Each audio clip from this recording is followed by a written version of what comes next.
So what is up, guys? Nick here, helping you to master your technology. iPhone 7 and iOS 14, how does it perform? Now, we did this for the iPhone SE on iOS 14 as well. That was the year 2016 version of the SE, but here we're going to check out the 7. Now, this has an A10 CPU, just to refresh you, with 2 gigabytes of RAM. So a pretty old CPU, but still a really good one that's very well optimized. Let's go over here to my photos, and I'm going to show you how much space this beta was. So it was 3.68 gigabytes for the public beta 2. Now I know developer beta, you're gonna get all the latest ones a little bit quicker, but the public should come right after. So you won't have to pay that developer fee to go ahead and try it out. But if we go over here, you can see that I had 24.7 gigabytes available. So first thing I wanna go do is see how much space did this take up, because in some other phones, it seemed to take up an enormous amount of space.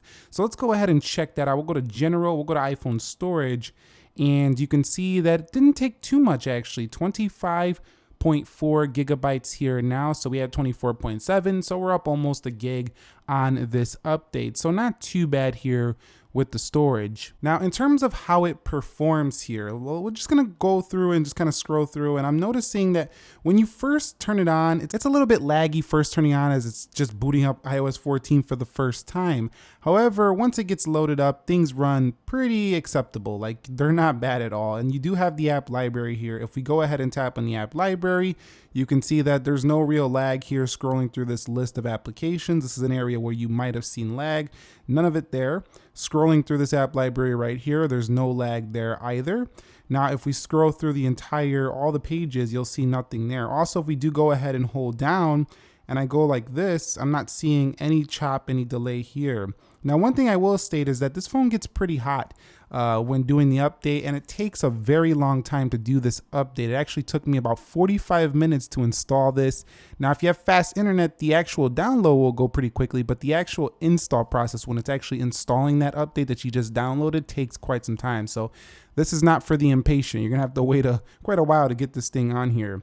Now, I also wanna check out how fast are the presses, like when you're doing the 3D touch, because this phone still does have 3D touch. So we'll press in right there like we did a minute ago, and pretty good here. We press in on the news, pretty good. So very fast, no delay here. Actually, that seems a little faster than the phones without the 3D touch. So 3D touch is still quite fast here for this iPhone. And now when going ahead and adding the widgets, let's see if we have any problems here. And you could see things do take a minute to load up. A lot of things aren't actually loading properly here. So that can just be due to it being pretty buggy at this point.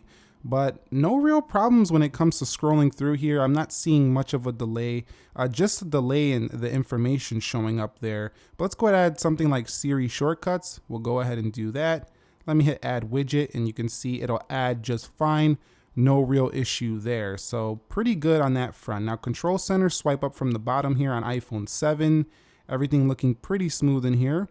No real bugs or delays here on this one. I will state that in iOS 14, you will have sometimes like the phone will just restart itself. Sometimes applications will close. So this is not for your main driver phone, but if you like to take risks and you don't care about a couple restarts here, a couple app crashes here and there, you could actually install this on your main phone, but always do a backup before doing so. Still not recommended for your main device. So I want to go into the Safari and kind of see if we can get a pretty decent internet speed here, and we still do get a pretty good internet speed here. If we go to Wikipedia, let's go to let's go to Wikipedia here, Wikipedia, and you can see, boom, Wikipedia pretty fast. We'll type in iPhone 7, see how this does. Keyboard has no lag here. So, you know, what's impressive is that if you bought an iPhone 7 way back here in 2016, September 16, 2016, you're still having incredible performance. Some budget Android phones still don't perform this well. Now, there's a lot of budget Android phones that are performing very well, probably better than this now,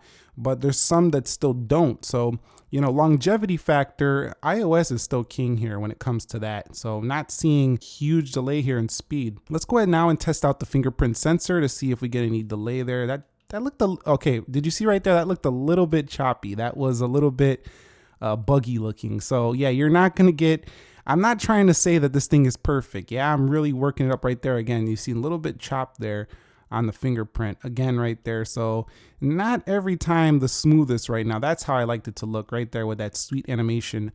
Not always the smoothest, but pretty good for, you know, initial public beta here on the 7. Now the battery life is seeming to drop pretty decent, not great, but battery life on my iPhone 11 Pro and my iPhone SE 2020 and even the iPhone XS Max have been pretty good on 14. Not quite as good as 13, but not too far off. And I'm talking maybe 30 minutes to an hour worse, but that's not too far off for me, at least to try out the new software. Now let's go into the camera to see if we get those same features where we can tweak the videos here. And you cannot do it here on the iPhone 7. Now let's put in this for a camera example, the iPhone SE from 2016.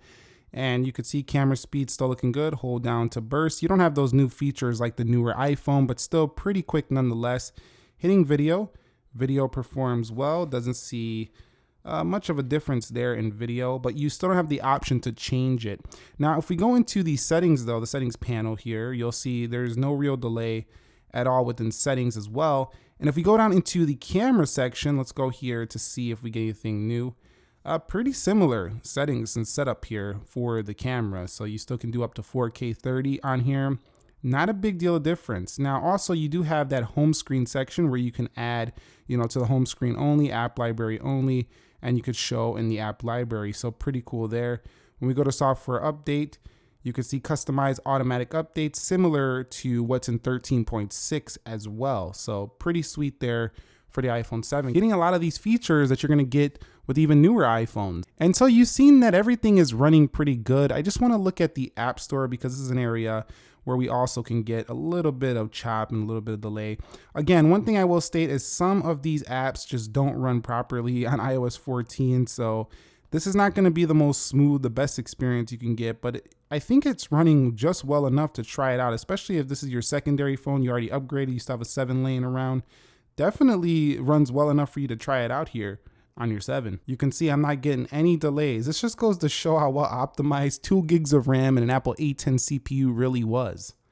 I kind of knew that back then, but I'm really starting to see the benefits as I paid like $950 for the iPhone 7 Plus, and I paid around $7 for the 750 for the iPhone 7, and it's been pretty fantastic. Now let's go ahead and go to Geekbench 5, and we're gonna go ahead and show you iOS 14 right there. Apple A10 Fusion, 2.34 gigahertz and 1.95 gig RAM available. We're gonna go ahead and run a CPU benchmark and see what kind of benchmark we do get.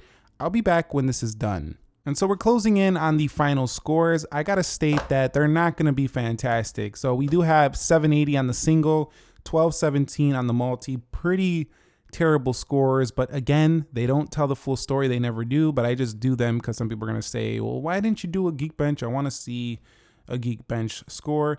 One thing, the main thing I'm just noticing here is not all the widgets are working properly for the iPhone 7. The battery drains a little bit faster than 13.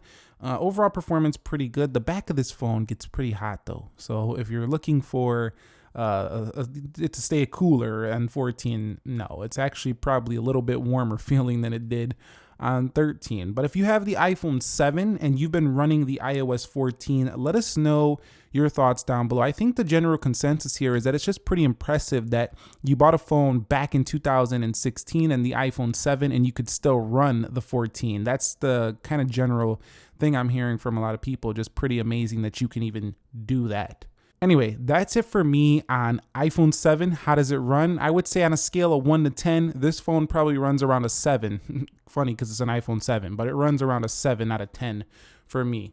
I've taken off 1 point for just the hot feeling back, the second point for the battery drain pretty quickly, and the third point is for just kind of buggy right now, just a little bit choppy overall, but still runs it pretty good. Nothing like back in the day when the iPhone 5S was like 5 years old and it was getting the latest updates and it was just running terrible because it had 1 gig of RAM.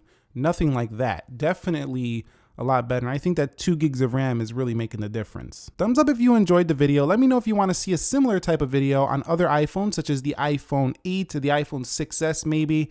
And I'll catch you all in the next episode. Thank you very much for watching. Nick here helping you to master your technology. Be sure to be well, stay safe, and peace.